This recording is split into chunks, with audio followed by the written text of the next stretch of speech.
A mentor of mine made a statement the other day which really struck me.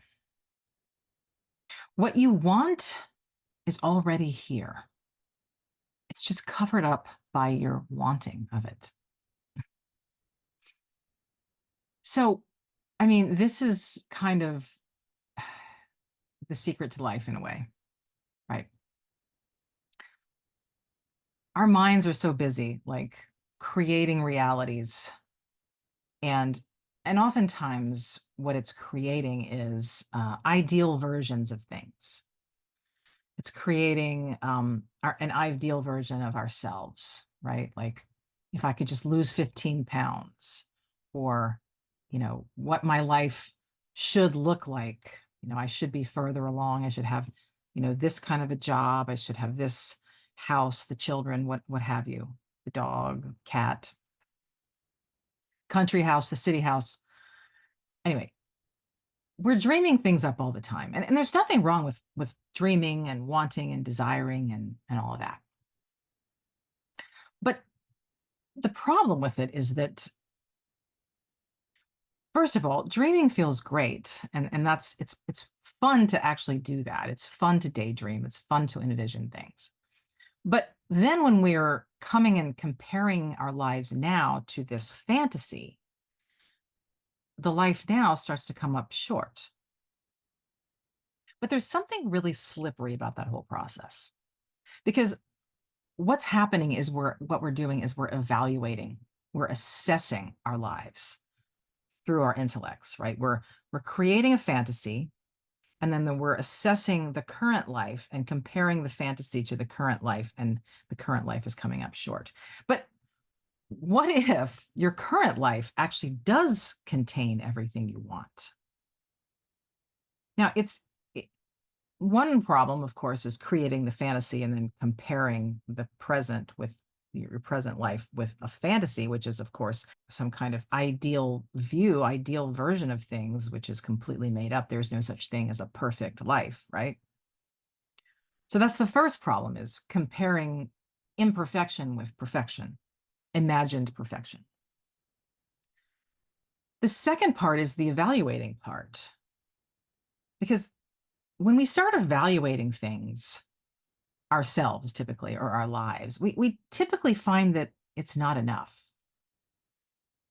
It's not good enough. But that's because we're evaluating through our intellect, because our intellect is the function of the mind that does evaluating. In order to actually have what you want, you have to stop evaluating and you have to be in your life.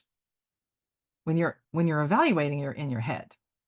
When you're in your life and you're actually connecting to what is, well, then you have the opportunity to connect to the moment, the present moment, or to the people around you, or to the animals or the nature around you, or to whatever environment, whether maybe it's a cityscape around you. You have the opportunity to connect to life, to plug into life. And in life, in the present moment, all is well. And we tend to feel, when we're present, we tend to feel like we want for nothing. It's only when our head starts to get involved and starts evaluating and comparing things, we start getting upset. When we're just in the moment, I was talking to a client the other day who is always, she's compulsively evaluating her life, but she was sitting on a park bench, people watching. And she said she felt completely at peace. Why? Because she wasn't evaluating. She wasn't evaluating her life and coming up short. So we have abundance and we have peace when we're not in our heads, when we're present. Everything you have, you want. Everything you want, you have, when you're not looking for it, when you're not evaluating, when you're not seeking. It's actually here. So I think that's something you can maybe play with, right? Whether you're a person who likes people watching, or whether you're a person who likes, sitting on your front porch and watching the birds, or watching the animals play, or whatever sort of thing that it is that you enjoy doing that gets you out of your head and gets you present. Now, you can't evaluate yourself while you're in the moment. That's the thing. But because that's when the head gets involved. But later on, looking back and thinking, hmm, that felt pretty nice. I wanted for nothing in that moment. The thing is, if we wanted for nothing, if we had more moments of wanting for nothing, we would want for nothing. We would realize we had everything we wanted right now.